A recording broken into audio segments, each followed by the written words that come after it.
यहाँ पर इंसान शैतान की गुलामी करते हैं, पर एक दिन एक योद्धा जन्म लेता है और शैतान के सभी चेलों को मार गिराता है, जिसके बाद शैतान खुद उसके सामने आता है। सभी इंसानों को लगता है कि ये भी बाकी लोगों की तरह मारा जाएगा, पर योद्धा अपना तेज दिमाग लगाता है और एक लंबी छलांग लगाकर शैतान के आंख पर अपने तलवार से हमला कर देता है, जिससे एक तेज धमाके के साथ शैतान वहीं मर जाता है। लेकिन शैतान जाते जाते अपना एक सिंह योद्धा के पेट में घुसा दिया था, जिससे योद्धा के पेट से लगातार 7 दिनों तक खून निकलता रहा। उसके बाद योद्धा की मौत हो गई, लेकिन लोगों ने योद्धा का खून बर्बाद नहीं होने दिया और उस खून को पी लिया। खून को पीते ही सभी लोग योद्धा की तरह ताकतवर और बलवान हो गए और उन्हें बारबेरियन कहा जाने लगा। लेकिन रोनल को बहुत ही कम खून मिलता है, जिससे वो बारबेरियन तो बन जाता है लेकिन बहुत ही कमजोर होता है। समय बीतता है और अब सभी बारबेरियन सिर्फ लड़ने की तैयारी करते हैं, लेकिन रोनल अभी भी कमजोर है, जिससे वो सब का बाड़ा कर देता है और सब उसका बहुत मजाक उड़ाते हैं। इसलिए उसे शहर का रखवाला बना दिया जाता है। पर एक दिन कुछ सिपाही उसके शहर पर हमला करने आ जाते हैं, इसलिए वो भोंपू बजाने की कोशिश करता है, लेकिन कमजोर होने के कारण उससे वो भी नहीं होता है और सिपाही उसके शहर पे हमला कर देते हैं। रात के समय कुछ सिपाही इसके शहर पर हमला करने के लिए आते हैं, इसलिए रोनल भोंपू बजाने की कोशिश करता है, पर कमजोर होने के कारण इससे ये भी नहीं होता है और सिपाही इसके शहर पे हमला कर देते हैं।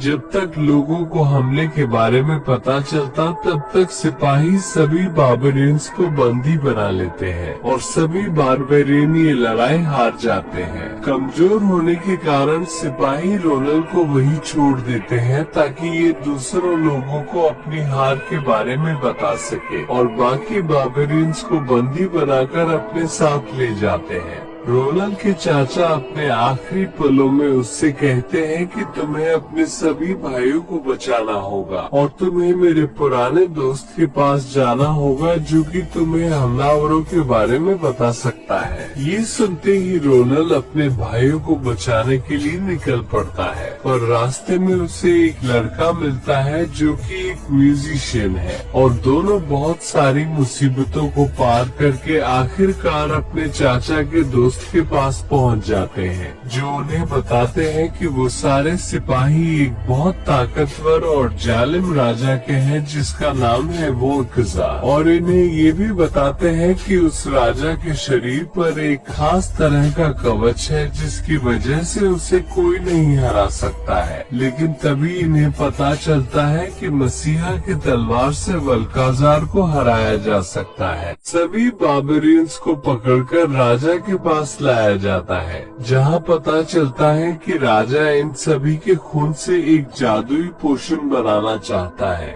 जिसे पीकर राजा बहुत ज्यादा शक्तिशाली हो जाएगा। लेकिन जब राजा को पता चलता है कि एक बारबेरियन कम है, तो ये अपने सिपाहियों को उसे पकड़ने के लिए भेजता है, क्योंकि बिना उसके खून के ये जादुई पोशन बन नहीं सकता है। और राजा के आदेश पे उसके सिपाही आखिरी बचे बारबेरियन को ढूंढने निकल जाते हैं। वहीं दूसरी तरफ रोनल और उसका साथी भी मसीहा का तलवार को ढूंढने के लिए निकल चुके थे, पर रास्ते में इन्हें बहुत सारे लोगों की लाश दिखाई पड़ती है, जिसे देखकर दोनों घबरा जाते हैं और तभी अचानक एक लड़की इन दोनों पर हमला कर देती है। लड़की इन्हें जान से मारने वाली थी, लेकिन ये दोनों उसको विश्वास दिलाते हैं कि हम बारबेरियन हैं और हम सभी अपने बारबेरियन भाई को बचाने के लिए जा रहे हैं, जिससे लड़की इन्हें छोड़ देती है और बताती है कि हमारे यहाँ एक रिवाज है, जिसमें अगर कोई भी योद्धा मुझे हरा देगा तो उसी से मेरी शादी होगी, और आज तक मुझे कोई भी नहीं हरा पाया है, इसलिए मैं ही तुम्हारे साथ सफर में चलूंगी। सफर के दौरान आराम करने के लिए ये तीनों एक जगह पर पहुँचते हैं, जहाँ ये भूतनी का एक बहुत बड़े आदमी से टकरा जाता है और मोटा गुस्से में रोनल को हवा में उठा लेता है। अपने सफर के दौरान तीनों एक जगह पहुंचते हैं जहाँ ये साला एक बहुत बड़े आदमी से टकरा जाता है, जिस वजह से मोटा आदमी बहुत गुस्सा हो जाता और रोनन को पकड़कर हवा में उठा लेता है। तभी जमीन फाड़कर राजा के सिपाही वहां पहुंच जाते हैं जो रोनन को लेने आए होते हैं। सिपाही जैसे ही रोनन को पकड़ता है तो लड़की वहां आकर उसका सर ही उड़ा देती है। फिर तीनों वहां से अपनी जान बचाकर निकल जाते हैं।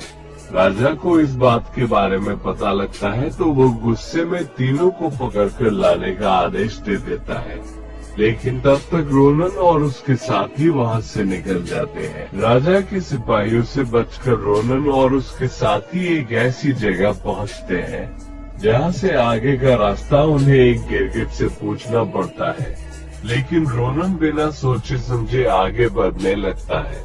वो जगह बहुत खतरनाक होती है, जिस वजह से रोनन सब कबाड़ा कर देता है और सबको अपनी जान बचाकर वहां से भागना पड़ता है। उसके बाद लड़की उस पर बहुत गुस्सा करती है। आगे बढ़ने पर उन्हें एक बहुत बड़ा किला दिखाई देता है, जिसके अंदर जाने पर उन्हें क्रोक की तलवार के बारे में पता लग सकता था। लड़की के लाख मना करने पर भी ये साला खुद